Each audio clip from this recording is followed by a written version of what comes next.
Good.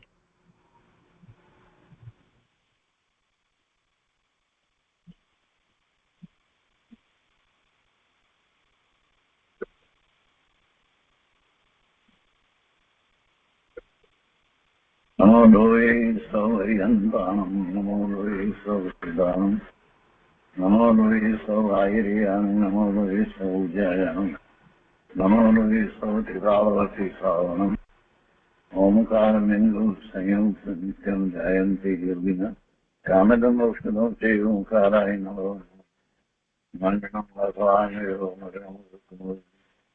मङ्गलं कुन्त्वन्दार्यो विजेन्द्रं वसुमङ्गलं नमास्महे स्वानुभूत्या तथा स्थिति स्वभावाय विभाव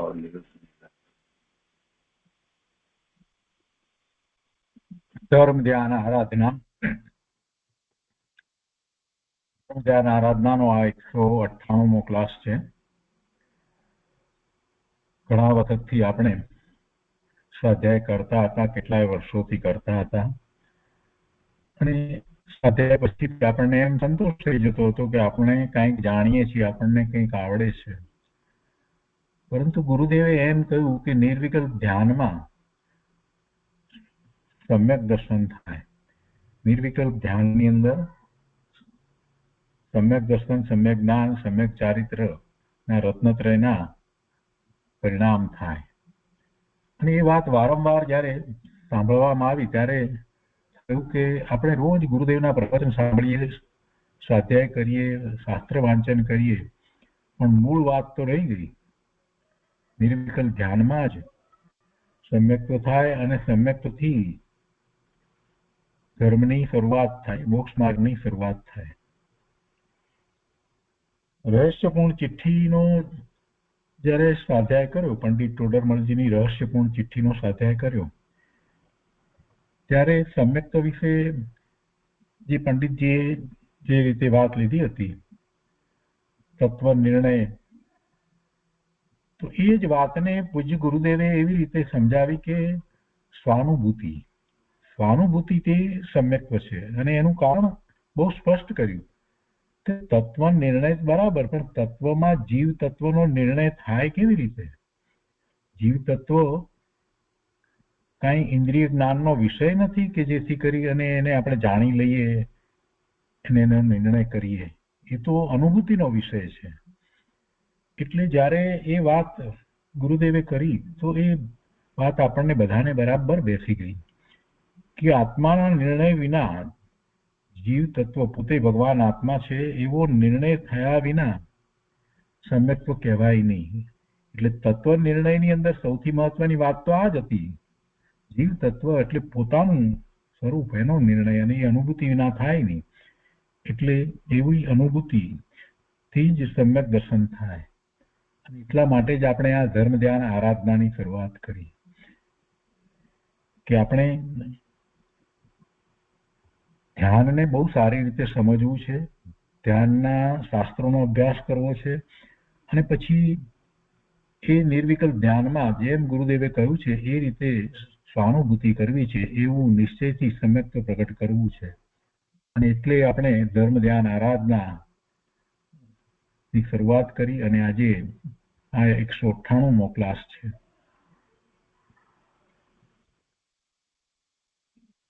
ધર્મ ધ્યાન અંતર્ગત શું કરવું જોઈએ એ દરેક વખતે આપણે યાદ કરીએ છીએ, જેથી આપણને સ્વાધ્યાય વખતે યાદ આવે કે હું જે સ્વાધ્યાય કરું છું એ મારા સ્વરૂપની પ્રાપ્તિના લક્ષ્ય સ્વાધ્યાય કરું છું. એટલે સ્વાધ્યાય દ્વારા મારે કોઈ પંડિતાઈ બતાવવી નથી, વિદ્વતા બતાવવી નથી, મોટાઈ બતાવવી નથી, મને આવડે છે એમ સંતોષાઈ જવું નથી, પરંતુ કેમ કરી અને આત્મામાં જવાય, કેમ કરીને આત્માની અનુભૂતિ થાય, એવો આ લક્ષ્યપૂર્વક આપણે સ્વાધ્યાય કરીએ છીએ. અને એટલા માટે દર અઠવાડિયે આપણે ક્લાસની અંદર આ 3 વાતને રિપીટ કરીએ છીએ. એટલે બાકીના બધા દિવસ આપણને આ વાત યાદ રહે.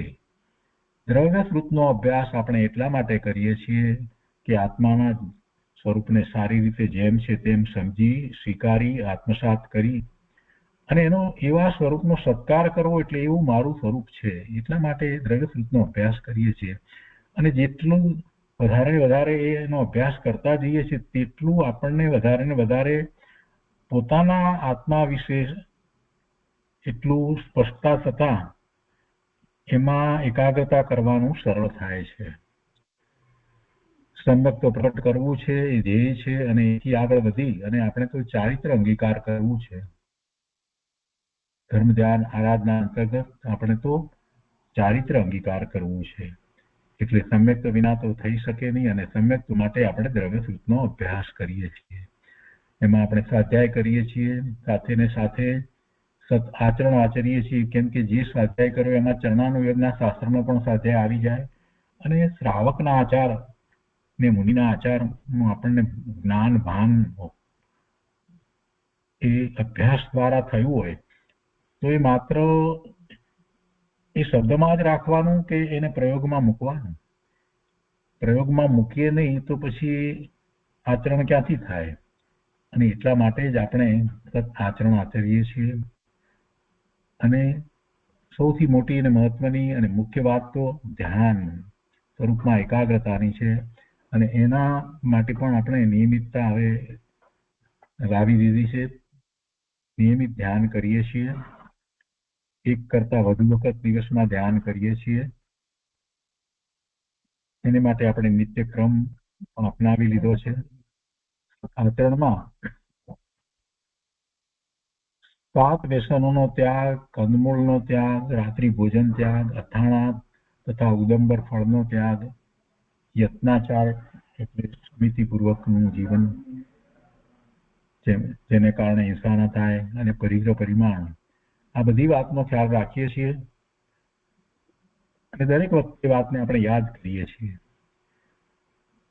જુદા જુદા સમયે આપણે ધ્યાન કરીએ છીએ. સવારના ધ્યાન કરીએ છીએ, બપોરે અથવા તો સ્વાધ્યાય કર્યા પછીથી, કે સાંજે પણ ધ્યાન કરીએ છીએ, કે રાત્રે પણ ધ્યાન કરીએ છીએ. એટલે ચારેય પ્રકારના ધ્યાનને આપણે બહુ સારી રીતે સમજ્યા છીએ. રૂપસ્થ ધ્યાન, પદસ્થ ધ્યાન, રૂપાતીત ધ્યાન અને પિંડસ્થ ધ્યાન. અને દ્વારા આપણે સમ્યક સુધી પહોંચવાનું છે. બે વિકલ્પ ધ્યાનમાં આત્માની અનુભૂતિ કરવાની છે. તો આજે સ્વાધ્યાયમાં આગળ લઈએ. અત્યારે સ્વાધ્યાયમાં આપણે પૂજ્યપાદ સ્વામીનું સમાધિ તંત્ર નો સ્વાધ્યાય કરી રહ્યા છીએ. એની કેટલીક ગાથાઓ નો સ્વાધ્યાય કરી રહ્યા છીએ. એ પહેલા પૂજ્યપાદ સ્વામીનું ઇષ્ટોપદેશ એ શાસ્ત્રમાંથી કેટલીક ગાથાઓ આપણે કરી. એની પહેલા 2 શાસ્ત્રો કર્યા, તત્વાનુશાસન અને તત્વજ્ઞાન તરંગીણી. અને હવે આ સમાધિ તંત્રનો જે થોડો છેલ્લો ભાગ બાકી છે તે આપણે પૂરો કરીશું. તો સમાધિ તંત્ર,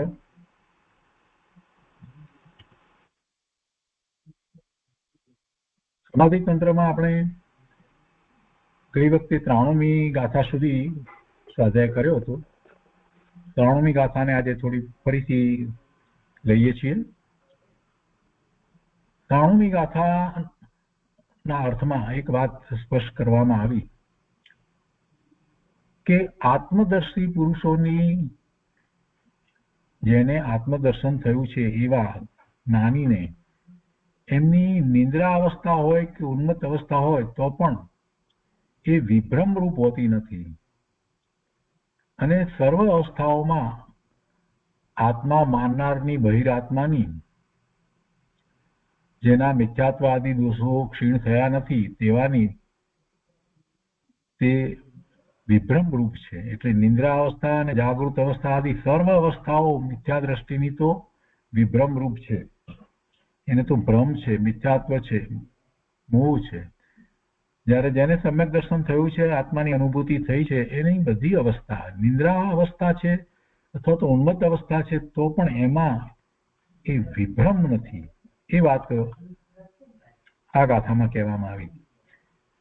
એમાં અહીંયા કહે છે કે જે આત્મદર્શી અંતરાત્મા છે તેને સુપ્ત આદિ અવસ્થા વિભ્રમ નથી. સુતા હોય તો એ વિભ્રમ નથી. અને તો પછી જાગૃત આદિ અવસ્થા તો વિભ્રમ રૂપ કેમ હોય? એટલે હોય જ નહીં. કારણ કે આત્મ સ્વરૂપના દઢતર, દઢ નહીં પણ દઢથી આગળ દઢતર અભ્યાસના કારણે, આત્મ સ્વરૂપના દઢતર અભ્યાસના કારણે અને આત્મ સ્વરૂપનો અભ્યાસ કેવી રીતે કરે છે? આત્મદર્શી છે, આત્મદર્શન થયું છે, તો એનો અભ્યાસ પણ એ સ્વરૂપમાં એકાગ્રતા દ્વારા કરે છે. માત્ર શાસ્ત્રનો અભ્યાસ એમ નહીં, આત્મ સ્વરૂપનો દૃઢતર અભ્યાસ, એટલે કે સ્વરૂપમાં વારંવાર એકાગ્રતાનો પુરુષાર્થ કરે છે.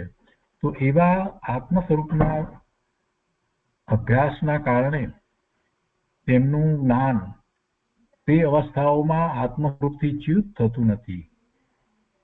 એટલે કે સુપ્ત અવસ્થા હોય ત્યારે પણ આત્મ સ્વરૂપથી ચ્યુત થતું નથી. અને શાસ્ત્રમાં પણ એ વાત બહુ સ્પષ્ટ કરવામાં આવી છે કે સમ્યક દ્રષ્ટિની દ્રષ્ટિ સ્વરૂપ તરફ જ રહે છે.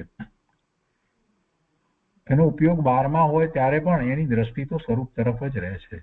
પોતે જે અનુભવ કર્યો છે, પોતે જે છે એનો નિર્ણય અનુભવ સહિત થયા પછીથી એ દ્રષ્ટિ સ્વરૂપ તરફ જ રહે છે.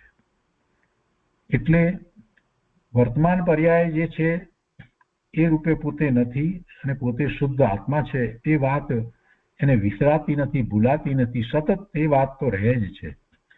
અને એમ છે માટે એવા આત્મદર્શી અંતર આત્માને સ્વરૂપથી ચ્યુત થવાનું થતું નથી. નિર્વિકલ્પ ધ્યાન ન હોય પણ છતાંય દ્રષ્ટિ સ્વરૂપ તરફ જ રહે છે. એટલે એ ભલે સૂતા હોય તો પણ એ સુપ્ત આદિ અવસ્થામાં વખતે પણ એમને કોઈ ભ્રમ વિભ્રમ હોતો નથી. એટલે એ વાત અહીંયા બહુ સ્પષ્ટ રીતે આચાર્ય ભગવાને કરી છે કે તે અવસ્થાઓમાં આત્મ સ્વરૂપથી ચ્યુત થતું નથી. એમનું જ્ઞાન કોઈ પણ અવસ્થા હોય તો આત્મ સ્વરૂપથી ચ્યુત થતું નથી.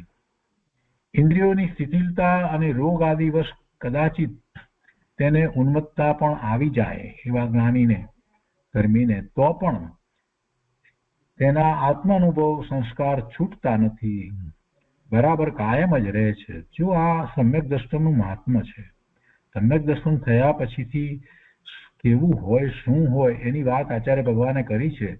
એટલે એ દ્વારા આપણને ખ્યાલ આવે છે કે બાકી ગમે તેટલો પ્રયત્ન કરવામાં આવે, મિથ્યાત્વ સહિત ગમે તેટલો અભ્યાસ કરવામાં આવે તો પણ કઈ દ્રષ્ટિ સ્વરૂપ તરફ રહે છે એમ બનતું નથી. અને એમાંય જયારે પ્રતિકૂળતા હોય એવી વખતે તો આત્મા યાદ નથી આવતો. જ્યારે જેને સમ્યક દર્શન થયું છે એ આત્મ સ્વરૂપથી ચ્યુત થતા નથી, ગમે તે અવસ્થા હોય તો પણ. એટલે એ વાત અહીંયા બહુ સ્પષ્ટ કરી છે. આત્મા અનુભવ સંસ્કાર છૂટતા નથી, બરાબર કાયમ જ રહે છે. પરંતુ અજ્ઞાની બહિર આત્માને બાલ, કુમાર આદિ રૂપ તથા સુપ્ત, ઉન્મત્ત આદિ રૂપ સર્વ અવસ્થાઓમાં દેહાધ્યાસ આત્મબુદ્ધિ હોવાથી તેની બધી ક્રિયાઓ વિભ્રમ રૂપ મિથ્યા છે. આપણી શરૂઆત જ્યારે આ શાસ્ત્રને આપણે કરી ત્યારે આપણી શરૂઆત આ દેહાધ્યાસની વાતથી થઈ હતી. અને અહીંયા હજી 93મી ગાથા સુધી આચાર્ય ભગવાને આપણને એ વાત તો સમજાવી જ છે કે જ્યાં સુધી દેહાધ્યાસ છે ત્યાં સુધી આત્મબુદ્ધિ થતી નથી, સ્વરૂપનું લક્ષ્ય થતું નથી. એટલે ભલે ગમે તેટલો બીજો શાસ્ત્રનો અભ્યાસ કરે તે છતાંય એ બહિરાત્માની દ્રષ્ટિ દેહાધ્યાસ સહિત હોવાને કારણે એને આત્માની અનુભૂતિ નથી. એટલે એ બ્રહ્મા જ છે, એ બ્રહ્મમાં જ છે. માહિતી રૂપે એને ગમે તેટલું જ્ઞાન હોય તો પણ એની ક્રિયાઓ વગેરે બધું વિભ્રમ રૂપ જ છે. અંતરાત્માને નિરંતર જ્ઞાન ચેતનાનું પરિણમન હોવાથી બધી અવસ્થાઓમાં એ સુપ્ત કે જાગૃત, ઉન્મત્ત કે અનુન્મત્ત બધી અવસ્થાઓમાં તેની ક્રિયાઓ વિભ્રમ રૂપ હોતી નથી. પરંતુ બહિરાત્માને સર્વ અવસ્થાઓમાં નિરંતર અજ્ઞાન ચેતનાનું પરિણમન હોવાથી તેની બધી ક્રિયાઓ વિભ્રમ રૂપ મિથ્યા હોય છે. અને આ જ મોટો તફાવત છે. બહિરાત્મા અને અંતરાત્માની અવસ્થામાં મોટો ફેર આ છે. હવે પછીથી 94મી ગાથા છે. 94મો શ્લોકના ઉદ્ગાતમાં કહે છે કે સર્વ અવસ્થાઓમાં આત્મા માનનારની પણ અશેષ એટલે સંપૂર્ણ શાસ્ત્રોના પરિજ્ઞાનને લીધે નિંદ્રા રહિત જાગ્રત થયેલાની મુક્તિ થશે. એવું બોલનાર પ્રતિ કહે છે ત્રણ ગાથાની અંદર શું કહે છે કે શરીરમાં આત્મબુદ્ધિ રાખનાર બહિરાત્મા, શરીરમાં આત્મબુદ્ધિ રાખનાર બહિરાત્મા સંપૂર્ણ શાસ્ત્રોનો જાણકાર હોવા છતાં તથા જાગૃત હોય, જાગતો હોવા છતાં કર્મ બંધનથી છૂટતો નથી. કેમ કે શરીરમાં એકત્વ છે, શરીરમાં પોતાપણું છે, એટલે પોતાનું જે મૂળ સ્વરૂપ જે છે એને એટલી ગંભીરતાથી એ લેતો જ નથી. શાસ્ત્ર વાંચે ત્યારે એ બોલે છે કે શરીરથી આત્મા જુદો, શરીર પૂતગળ પરમાણુનો સ્કંદ, એવું સ્વાધ્યાય વખતે તો બોલે છે અને એમ કહે છે, બીજાઓને પણ એ સમજાવે છે, પરંતુ એને હજી પોતે શરીરથી જુદો ભિન્ન છે એવો અનુભવ સહિતનો નિર્ણય થયો જ નથી. શરીરમાં આત્મબુદ્ધિ એટલે જ વર્તે છે. શરીરમાં પોતાપણાની બુદ્ધિ છૂટે અને એને એવો નિર્ણય પાકો નિર્ધાર થઈ જાય કે આ જ્ઞાની પુરુષોએ આ બધી વાત કરી છે તે કઈ અમસ્તી કરી નથી, એને ગંભીરતાથી મારે લેવાની જરૂર છે. અનંત કાળમાં અનંત ભવ થયા, અનંત ભવમાં અનંત શરીર પ્રાપ્ત થયા, એમાંનું એક પણ શરીર રહ્યું નહીં અને એક પણ શરીર એક સરખું પણ રહ્યું નહીં. એમાં કેટલાય ફેરફારો થયા. જન્મથી મૃત્યુ સુધીમાં શરીરમાં કેટલાય ફેરફારો થયા. એમાં પોતાપણાની બુદ્ધિ કરી છતાં એક પણ શરીર રહ્યું નહીં. એટલું જ નહીં, પણ કોઈ પણ શરીરમાં પોતે ઈચ્છ્યું એ પ્રમાણે ફેરફારો થયા નહીં. શરીરમાં રોગ થાય છે તો શું ઈચ્છે છે તો રોગ થાય છે? એવું તો નથી. શરીરમાં જે કઈ અવસ્થાઓ થાય છે, વૃદ્ધાવસ્થા થાય છે, નબળાઈ આવી જાય છે અથવા તો રોગ લાગુ પડી જાય છે, આ બધું કઈ જીવ ઈચ્છે છે? ઈચ્છતો નથી, છતાં થાય છે. એનો અર્થ શું થયો કે શરીર મારું નથી, મારા કયામાં નથી, મારી ઈચ્છા પ્રમાણે શરીરમાં કાંઈ જ થતું નથી. હું નકામાનો આ શરીરને મારું મારું મારું કરી અને ગાંડો થઉં છું. જે ક્યારેય મારું થયું નથી. ભૂતકાળમાં અનંત શરીરો એવા મળ્યા, એમાંનું એક શરીર મારું થયું નથી. અને હજી આટલી બધી શરીર પ્રત્યે એટલો રાગ, એની આટલી બધી એકતા, એકત્વ બુદ્ધિ, આ બધું ઠીક નથી. એવો જાતે નિર્ણય કરવો જ જોઈએ. અને એવા નિર્ણય માટે શાસ્ત્રના વચનોને પણ વારંવાર એને યાદ કરવા જોઈએ. જ્ઞાની પુરુષે પ્રત્યક્ષ કોઈ વાત કરી હોય તો એને પણ એને યાદ કરવી જોઈએ. ખાતા પીતા ઇન્દ્રિયોના વિષયોમાં બધામાં એને એ વાતને લાગુ પાડવી જોઈએ કે આ બધા વિષયો જે છે એ કંઈ મને સુખનું કારણ થતા નથી, એ દુઃખનું જ કારણ થાય છે. અને આ ઇન્દ્રિયો દ્વારા જે કંઈ હું સુખની કલ્પના કરું છું એ વાસ્તવમાં તો દુઃખ જ છે. અને આ શરીર હું જેમ ઈચ્છું એમ તો કંઈ વર્તતું નથી. તો એવા શરીરમાં એકત્વ બુદ્ધિ કરવાને બદલે થોડોક સમય ત્યાંથી ફાળવી, જુદો કાઢી અને હું આત્માનું લક્ષ્ય કરું, એવો પહેલો એને વિચાર આવે અને સ્વરૂપ તરફ વળે. અને પછી સ્વરૂપ તરફનો જ સમય વધારે ને વધારે એ વ્યતીત કરતો જાય તો ધીરે ધીરે ધીરે એને શરીરમાં એકત્વ બુદ્ધિ જે છે એ ઓછી થતી જાય. શરીરમાં જે મમત્વ છે તે ઓછું થતું જાય. એકદમ નહીં થાય, પરંતુ જેમ જેમ શાસ્ત્રનો વધુ અભ્યાસ અને વધુ સમજ અને વધુ જ એવું ચિંતન કરશે તેમ તેમ શરીરમાં એકત્વ બુદ્ધિ, શરીરમાં મમત્વ બુદ્ધિ ઘટશે અને એમ જ દેહાધ્યાસ છૂટશે. એ સિવાય બીજો કોઈ માર્ગ નથી. એટલે શરીરમાં આત્મબુદ્ધિ જ્યાં સુધી છે ત્યાં સુધી તો સમ્યક થવાનું નથી. એ વાતને વિચારીને પણ આ જીવે હવે બાકી રહેલો જે સમય છે પોતાના જીવનનો જે શેષ કાળ છે એમાં એ દેહાધ્યાસ છોડવો જ રહ્યો. સમ્યક તો પ્રગટ કરવું છે તો દેહાધ્યાસ છોડવો જ રહ્યો. તો અહીંયા એ વાત કહે છે કે શરીરમાં આત્મબુદ્ધિ રાખનાર બહિરાત્મા સંપૂર્ણ શાસ્ત્રોનો જાણકાર હોવા છતાં તથા જાગતો હોવા છતાં કર્મ બંધનથી છૂટતો નથી. કિંતુ ભેદ જ્ઞાની અંતરાત્મા, એનાથી વિરુદ્ધ ભેદ જ્ઞાની અંતરાત્મા તો નિંદ્રાવસ્થામાં ત્યાં ઉન્મત્ત અવસ્થામાં હોવા છતાં કર્મ બંધનથી મુક્ત થાય છે, વિશિષ્ટ રૂપથી કર્મોની નિર્જરા કરે છે. નિજરા કરે છે, કર્મોની નિજરા કરે છે એટલે કે એને હવે સંવરની દશા છે, આશ્રવ થતો નથી અને ઘણી નિજરા થાય છે, એટલે સાચા અર્થમાં એને નિજરા થઈ રહી છે, કામ નિજરા થઈ રહી છે, અને એમ કરતો થકો શુદ્ધિની વૃદ્ધિ કરે છે.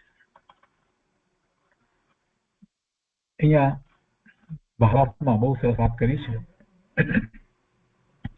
કે જેને શરીરમાં આત્મબુદ્ધિ છે, જે શરીરને જ આત્મા માને છે, એટલે કે શરીરની ક્રિયા આત્મા કરે છે એવું માને છે, તે ભલે સર્વશાસ્ત્રોનો જાણકાર હોય અને જાગૃત અવસ્થામાં સભાન અવસ્થામાં હોય તો પણ ભેદ વિજ્ઞાનના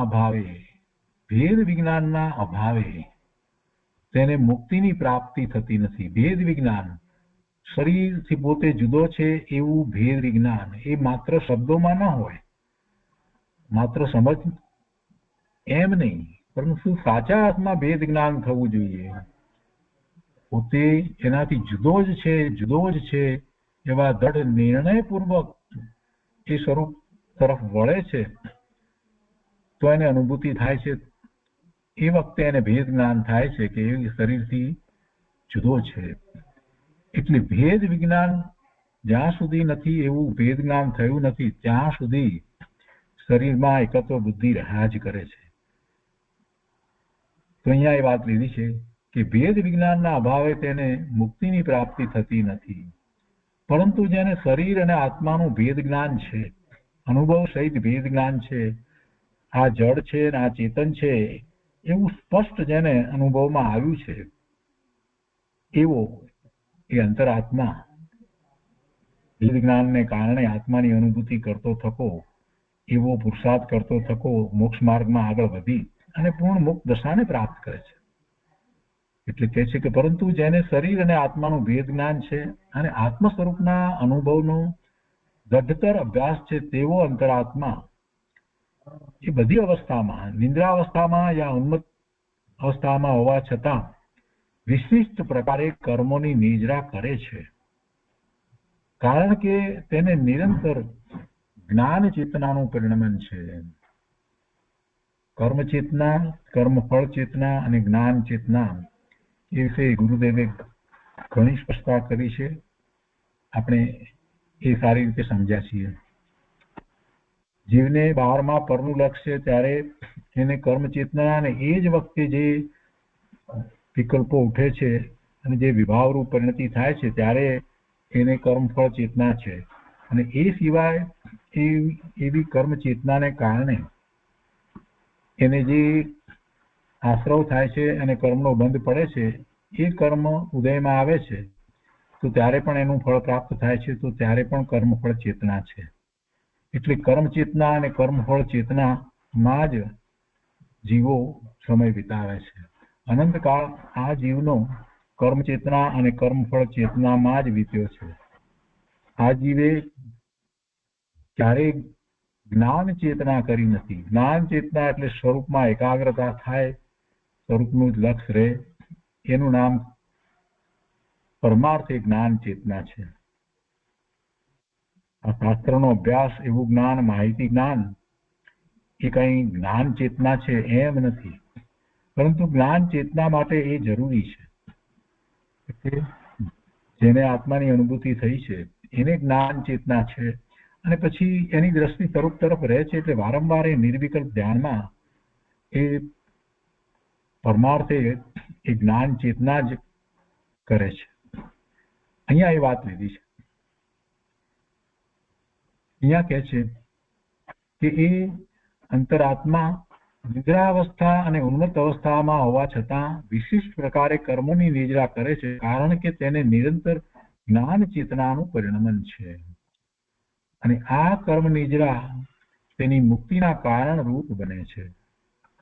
અહીંયા વિશેષમાં કેટલીક વાત લીધી છે કે અજ્ઞાની જીવને 11 અંગ અને 9 પૂર્વનું જ્ઞાન હોય, પોતાના શાસ્ત્ર જ્ઞાનથી બીજાઓને મુગ્ધ કરે, પ્રશંસાને પાત્ર બને, બીજાઓને ખૂબ સમજાવે, બહુ સારો વક્તા પણ હોય ને પાછું એવું માહિતી જ્ઞાન શાસ્ત્રનું હોય અને તર્ક દ્વારા પણ બધું જ સમજાવી શકતો હોય, એવો બુદ્ધિશાળી હોય, આ બધું હોય અને એને કારણે બીજાઓ એની પ્રશંસા પણ કરે. પણ જો તે આત્મજ્ઞાન શૂન્ય હોય તો તેનું બધું જ્ઞાન આત્મહિત માટે કાર્યકારી નથી, બાધક છે. એનું એ બધું જ્ઞાન જે છે તે માહિતી છે અને એ આત્મહિત માટે કાર્યકારી નથી. એ કાર્યકારી થયું ત્યારે જ કહેવાય કે જે એ આત્મજ્ઞાન પ્રગટ કરે, એટલે આત્માની અનુભૂતિ સમ્યક તો પ્રગટ કરે, તો એમ કહેવાય કે એને જે કંઈ શાસ્ત્ર અભ્યાસ કર્યો હતો એ એને સ્વરૂપની પ્રાપ્તિમાં નિમિત્ત કારણ થયો. અન્યથા એ બધું નિરર્થક છે. જેને માટે અભ્યાસ કરવામાં આવ્યો, જેને માટે જીનવાણીનો અભ્યાસ કરવામાં આવ્યો, શાસ્ત્રનો અભ્યાસ કરવામાં આવ્યો, એવું આત્મજ્ઞાન કર્યું જ નહીં તો એ અભ્યાસનો અર્થ શું? એ કાર્યકારી થયો જ નહીં, ઉલટો એ બાધક થાય. બાધક એટલા માટે થાય કે એને એમાં માન કસાય પોસાય કે મને આવડે છે, શાસ્ત્રનો અભ્યાસ છે, એવું એને માન કસાય પોસાય, એટલે એ રીતે એને બાધક થાય. મને આવડે છે, મને ખબર પડી છે, એટલે સાચા પ્રસાદ તરફ એ વળે નહીં, એમ એને એ બાધક થાય. અને એક ઉપમા તુલના આપી અને વાતને સ્પષ્ટ કરી છે કે ગધેડા ઉપર લાદેલા શાસ્ત્રોના બોજા સમાન તે જ્ઞાન તેને બોજા રૂપ છે. તો એ 94 શ્લોક થયો, 94 ગાથા થઈ. હવે એના પછી 95મો શ્લોક કહે છે, એના બોધગાથમાં અહીંયા એમ કહે છે કે સુષુપ્ત આદિ અવસ્થાઓમાં પણ તે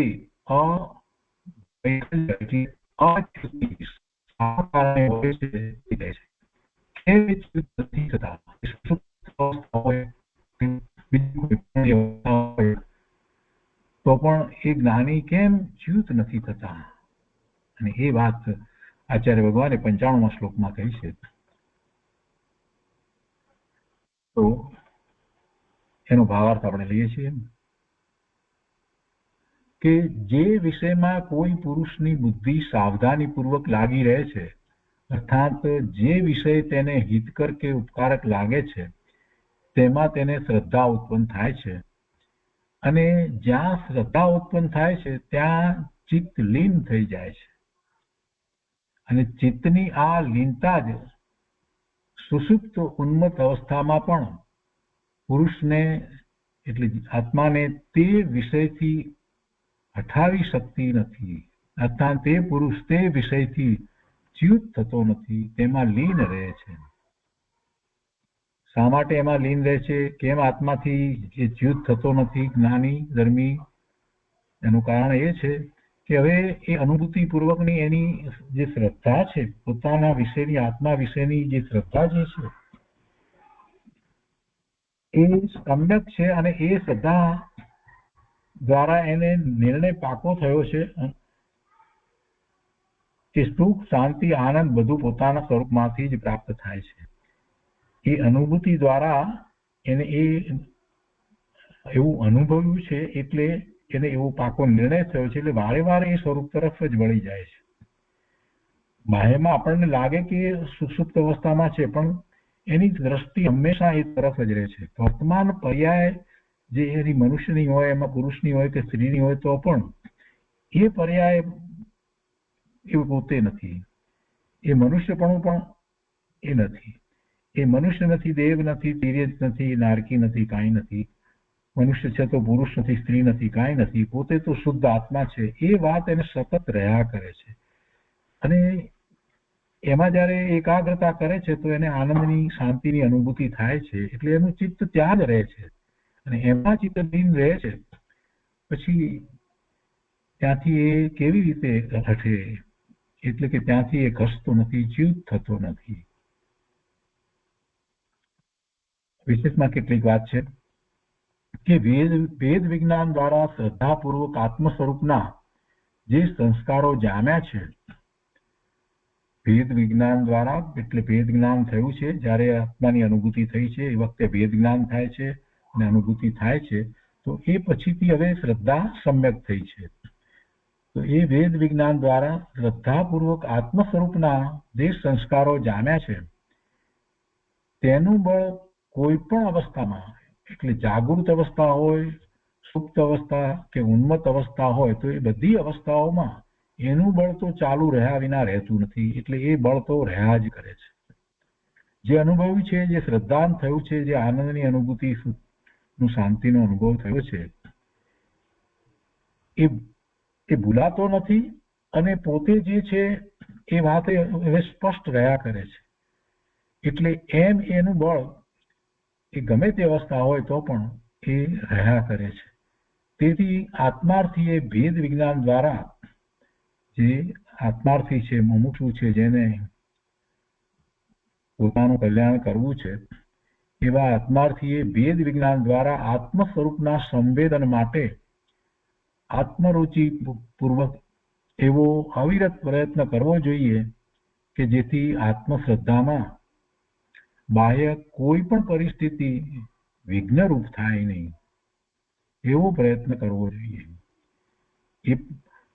જેથી આત્મશ્રદ્ધામાં બાહ્ય કોઈ પણ પરિસ્થિતિ વિઘ્નરૂપ થાય નહીં કે એને ત્યાંથી ચ્યુત કરે નહીં.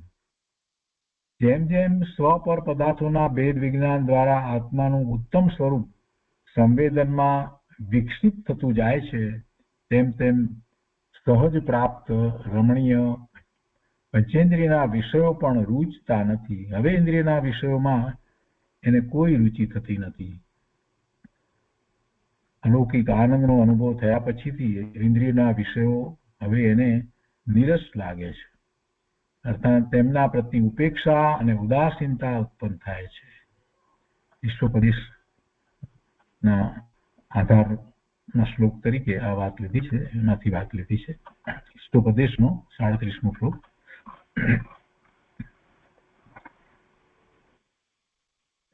એના પછી આગળ એ જ વાતને લંબાવતા કહે છે કે વળી ચિત્ત ક્યાં અનાસક્ત હોય છે, એ 96મા શ્લોકમાં કહે છે. ક્યાં આસક્તિ નથી હોતી, ચિત્ત ક્યાં અનાસક્ત હોય છે, એટલે આસક્તિ ક્યાં નથી હોતી, અનાસક્ત. જ્યાં એટલે જે વિષયમાં પુરુષની એટલે આત્માની બુદ્ધિ સાવધાન રૂપ હોતી નથી, તેનાથી શ્રદ્ધા હટી જાય છે, ઉઠી જાય છે, અને જેનાથી શ્રદ્ધા હટી જાય છે તે વિષયમાં ચિત્તની લીનતા કેવી રીતે હોઈ શકે, અર્થાત હોઈ શકે નહીં. અને ભાવાર્થમાં અહીંયા પંડિતજી કહે છે કે જે વસ્તુને પુરુષ હિતકારી સમજતો નથી તે વસ્તુમાં તેને રુચિ ઉત્પન્ન થતી નથી, અને જે વસ્તુમાં રુચિ ન હોય તે વસ્તુમાં તેનું મન એટલે ચિત્ત કેવી રીતે લાગે, એટલે કે ન જ લાગે. અજ્ઞાની જીવોને ઇન્દ્રિયના વિષયો ઇષ્ટ લાગે છે, હિતકારી લાગે છે, તેથી તેમની રુચિ તેમાં ઉત્પન્ન થાય છે અને મન તેમાં લાગે છે. જ્યારે એનાથી ઉલટું જ્ઞાનીને તે વિષયો અનિષ્ટ લાગતા નથી, પણ તે પ્રત્યેનો રાગ અનિષ્ટ અહિતકારી લાગે છે. એટલે વિષય તો વિષયો જ છે, કોઈ વિષય ઇષ્ટ કે અનિષ્ટ હોતો જ નથી. એના પ્રત્યે રાગ કે દ્વેષ હોય છે, એ જ્ઞાનીને અહિતકારી લાગે છે, એટલે કોઈ વિષય પ્રત્યે એને રાગ કે દ્વેષ થતા નથી.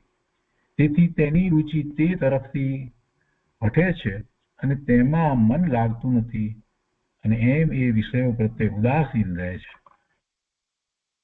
અને એ પછીથી અહીંયા વિશેષની અંદર કહે છે કે જેમ જેમ સહજ પ્રાપ્ત ઇન્દ્રિયોના વિષયોથી રુચિ હટતી જાય છે, ઘટતી જાય છે, તેમ તેમ શુદ્ધ આત્મ સ્વરૂપ સ્વાનુભવમાં આવતું જાય છે, સ્વસંવેદનનો વિષય બનતો જાય છે. અને આ વાત પણ ઈષ્ટોપદેશના 38મા શ્લોકમાંથી લેવામાં આવી છે. જેમ ચિત્ત લીન થાય છે તે ધ્યેય ભિન્ન તથા અભિન્ન એમ બે પ્રકારે હોય છે. જેમાં ચિત્ત લીન થાય તો એ બે પ્રકારે હોય. ભિન્ન ધ્યેય ભિન્ન તથા અભિન્ન એમ બે પ્રકારે હોય છે. ત્યાં ભિન્ન આત્મરૂપ ધ્યેયનું ફળ દર્શાવતા અહીંયા 97મો શ્લોક કહે છે, જેમાં ચિત્ત લીન થાય છે તે ધ્યેય ભિન્ન તથા અભિન્ન એમ બે પ્રકારે હોય છે. અને ત્યાં ભિન્ન આત્મરૂપ ધ્યેયનું ફળ દર્શાવી કહે છે 97મા શ્લોકમાં કે ભિન્ન આત્માની એટલે કે આરાધકથી પૃથકભૂત અર્હત સિદ્ધ રૂપ આત્માની ઉપાસના કરી, આરાધના કરી, આત્મા એટલે આરાધક પુરુષ તેવો એટલે અર્હત સિદ્ધ સ્વરૂપ સમાન પર એટલે પરમાત્મા થાય છે. જો અહીંયા ભિન્ન અને અભિન્ન બે ની વાત લેવી છે, એટલે અભિન્ન તો પોતાનું સ્વરૂપ છે અને ભિન્ન જે છે ધ્યેય રૂપ એ અર્યંત અને સિદ્ધનું સ્વરૂપ છે. તો એની એ વાત અહીંયા લેવામાં આવી છે. અહીંયા આપણે અન્વયાર્થ પણ લઈએ. અન્વયાર્થમાં એમ કહે છે કે આત્મા પોતાનાથી ભિન્ન આત્માની ઉપાસના કરીને, એટલે અર્યંત સિદ્ધિની ઉપાસના કરીને તેના સમાન પરમાત્મા થાય છે. પણ એ પરમાત્મા થાય છે તો એ પોતે એમાં પછી પોતે પોતાના આત્માની ઉપાસના કરે છે. પહેલા એ આ વાત જે કરવામાં આવી છે તો એમાં બે રીતે છે કે એક તો જે હજી જેને સમ્યક દર્શન થયું નથી એ સમ્યક્ત્વનો પુરુષાર્થ કરે છે તો એ અર્યંત પરમાત્મા સિદ્ધ પરમાત્માની ભક્તિ ઉપાસના કરે છે અને એ દ્વારા એ એવું જ પોતાનું સ્વરૂપ છે એવો નિર્ણય કરી અને સ્વરૂપ તરફ વળે છે. એટલે એ એવા જીવો એવી રીતે ભક્તિ કરે છે. અને બીજા કે જેમને આત્માની અનુભૂતિ થઈ છે એમને હવે ખ્યાલ આવે છે કે એ અર્યંત પરમાત્માનો સિદ્ધ ભગવાનનો કેવો અભૂતપૂર્વ અદ્ભુત પુરુષાર્થ હશે કે જેથી એ સ્વરૂપને વિશે સ્થિર થઈ ગયા.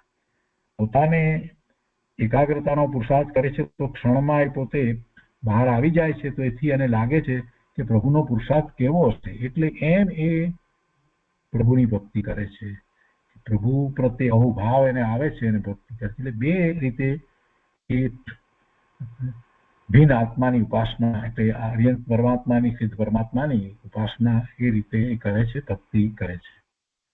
અને અહીંયા તો તેના સમાન પરમાત્મા થાય છે. એટલે એ રીતે વાત લેવી છે કે જે મુમુક્ષુ છે, સાચો મોક્ષાર્થી છે, આત્માર્થી છે, એ રીતે ઉપાસના કરે છે કે પ્રભુનું જેવું સ્વરૂપ છે એને સમજે છે અને પ્રભુના પુરુષાર્થને સમજે છે અને એને એ પોતાની ઉપર સ્થાપી અને આગળનો પુરુષાર્થ કરે છે. સિદ્ધ સમાન પોતાનું પદ છે, પોતે સિદ્ધ સમાન શુદ્ધ છે એમ પોતાને વિશે અનંત સિદ્ધોને સ્થાપે છે કે પોતે અનંત સિદ્ધ જેવો જ છે, શુદ્ધ છે, શરીર વગેરેથી પોતે ભિન્ન છે અને એમ એ ઉપાસના કરે છે. એટલે એમ એ પછી ઉપાસના કરતો છેવટે પરમાત્મા થાય છે. અને એને ઉદાહરણ દ્વારા સમજાવ્યું છે કે જેમ દીપકથી ભિન્ન બત્તી વાટ દીપકની ઉપાસના કરીને તેને પામીને તેના જેવી દીપક સ્વરૂપ થઈ જાય છે તેમ બીજા દીપક દ્વારા એ વાટ પ્રજ્વલિત થાય છે તેવી રીતે ઉદાહરણ આપ્યું છે. અને અહીંયા ટીકામાં સ્પષ્ટ કરતા કહે છે કે ભિન્ન આત્માની એટલે આરાધકથી જે આરાધના કરી રહ્યો છે એવા આરાધકથી જુદા પૃથકભૂત કોણ? અનંત પરમાત્મા, સિદ્ધ પરમાત્મા. એવા અનંત અને સિદ્ધ ભગવાનની એ જીવ ઉપાસના કરી, આરાધના કરી એ આરાધક પુરુષ તેવો એટલે અર્યંત પરમાત્મા, સિદ્ધ પરમાત્મા જેવો એમના સમાન પોતે પરમાત્મા થાય છે. અને અહીં તે જ અર્થનું દ્રષ્ટાંત કહે છે. એટલે વાટ ઇત્યાદિની વાત જે કરવામાં આવી દીવાની એ વાત કરવામાં આવી. અને ભાવાર્થમાં એ વધારે સ્પષ્ટ કર્યું કે જેમ વાટ દીપકની ઉપાસના કરી દીપકનો ગાઢ નજીક સંબંધ સાધી તદરૂપ એટલે દીપક રૂપ થઈ જાય છે તેમ આ આત્મા પોતાનાથી ભિન્ન આત્માની અર્યંત રૂપ પરમાત્માની ઉપાસના કરી અને સ્વયં તેમના સમાન પરમાત્મા થઈ જાય છે. અને આપણે આ વાતને રૂપસ ધ્યાન દ્વારા પ્રયોગમાં લઈએ છીએ. રૂપસ ધ્યાન દ્વારા આપણે એ જ કાર્ય કરીએ છીએ. પ્રભુની ભક્તિ આદિ કરીએ છીએ અને પ્રભુનું જે સ્વરૂપ છે એને એ વખતે આપણે ચિંતનમાં લઈએ છીએ અને એવું જ મારું સ્વરૂપ છે. પ્રભુના દર્શન કરીએ છીએ, એમની ભક્તિ કરીએ છીએ અને પછી એ જ સ્વરૂપ મારું છે એમ પોતાની ઉપર એને ઉતારી અને પછી સ્વ તરફ વળી જવાનું છે એવું રૂપસ ધ્યાન આપણે કરીએ છીએ. એ રૂપસ ધ્યાન કાર્યકારી ત્યારે જ થયું કહેવાય કે જ્યારે એ પ્રભુ તરફથી એ પોતે સ્વ તરફ વળી જાય. તો માત્ર ભક્તિ કરે તો એ માત્ર શુભભાવ થઈને રહી જાય છે. આપણે રૂપસ ધ્યાન દ્વારા આપણા સ્વરૂપની પ્રાપ્તિ કરવાની છે, સ્વરૂપમાં જવાનું છે. એટલે રૂપસ ધ્યાનમાં શરૂઆત આપણે પ્રભુના દર્શન કરી, એમનું સ્વરૂપ એ બધાનો ખ્યાલ કરીએ છીએ, સિદ્ધ પરમાત્માનો ખ્યાલ કરીએ છીએ પદસ ધ્યાનની અંદર. રૂપસ ધ્યાનમાં સામે જે પ્રતિમા છે તે પ્રતિમા તીર્થંકર ભગવાનની જે વખતે તીર્થંકર રૂપે હતા એ વખતની છે. તો એ એમના દ્રવ્ય ગુણ પર્યાયનો વિચાર કરીને એવું જ પોતાનું સ્વરૂપ, એમના સ્વરૂપનો નિર્ણય કરી અને પછી એવું જ પોતાનું સ્વરૂપ છે એમ એને પોતાની ઉપર સ્થાપી અને સ્વ તરફ વળી જઈએ છીએ. એવું એ રૂપસ ધ્યાન છે. અને પદસ ધ્યાનમાં સિદ્ધ પરમાત્માને નમસ્કાર કરીએ છીએ. એ પદ નમો સિદ્ધાણમ, કોઈ પણ સિદ્ધ ભગવાનનું નામ લઈ અને એ પદ બોલવામાં આવે અથવા તો નમો સિદ્ધાણમ, તો એ પદ દ્વારા વારંવાર એ પદ દ્વારા આપણે જે નમસ્કાર કરીએ છીએ તો સાથે આપણને એવો પ્રતિસાદ સાંપડે છે કે હું પણ એવો સિદ્ધ સમાન છું, હું પણ એવો શુદ્ધ છું, હું પણ એવો સિદ્ધ સમાન શુદ્ધ છું. એટલે એમ પછી આપણે પોતાના સ્વરૂપને શુદ્ધ સ્વરૂપનો નિર્ણય કરતા થતા એને ધ્યાવીએ છીએ, એમાં એકાગ્રતા કરીએ છીએ. અને એમ કરી અને સમ્યક્ત્વથી શરૂ કરી અને છેવટે પૂર્ણ દશા સુધી આગળ વધાય છે. અહીંયા થોડીક સ્પષ્ટતાઓ કરી છે. એમાં કહે છે કે અર્યંત આદિ ભિન્ન સાધ્યની ઉપાસના દ્વારા અર્થાત તેમના દ્રવ્ય ગુણ પર્યાયના સત્ય જ્ઞાન દ્વારા જો જીવ પોતાના દ્રવ્ય ગુણ પર્યાયને સમ્યકપણે જાણે અને તેની પ્રતીતિ કરે, એટલે એવી શ્રદ્ધા કરે, તથા ત્યારબાદ અર્યંત આદિ પર તરફનું પણ વલણ હટાવી સ્વસન્મુખ થઈ સમ્યક શ્રદ્ધા જ્ઞાનપૂર્વક પોતાના ચૈતન્ય સ્વરૂપમાં સ્થિરતા કરે તો તેનો મોહ નાશ પામે છે અને તે પરમાત્મા થાય છે. આ રૂપસ ધ્યાનની વિધિ બતાવી છે. અને આ વાત આપણને પ્રવચનસારની ગાથા 80 માંથી પ્રાપ્ત થાય છે. પ્રવચનસારની 80મી ગાથાની અંદર આ વાત આવી છે કે ભગવાનના અર્યંત પરમાત્માના દ્રવ્ય ગુણ પર્યાયને સમ્યકપણે જાણી એની એવી જ શ્રદ્ધા કરી અને ત્યારબાદ એમના તરફથી ઉપયોગને સ્વ તરફ વાળી અને સ્વસન્મુખ થાય એવા જ પોતાના દ્રવ્ય ગુણ પર્યાય છે એમ શ્રદ્ધામાં લઈ અને સ્વરૂપને વિશે એવી રીતે એકાગ્રતા કરે તો એને સમ્યક થાય છે, મોહ નાશ પામે છે, એટલે કે મિથ્યાત્વ ટળી જાય છે અને સમ્યક દર્શન થાય છે. અને પછી આગળ વધી અને એ પરમાત્મા થાય છે. આત્મ સ્વરૂપમાં સ્થિરતા તે નિશ્ચય ઉપાસના અર્થાત અભિન્ન સાધ્યની ઉપાસના છે. આ ભિન્ન સાધ્યની વાત તો લીધી, હવે અભિન્ન સાધ્યની ઉપાસના.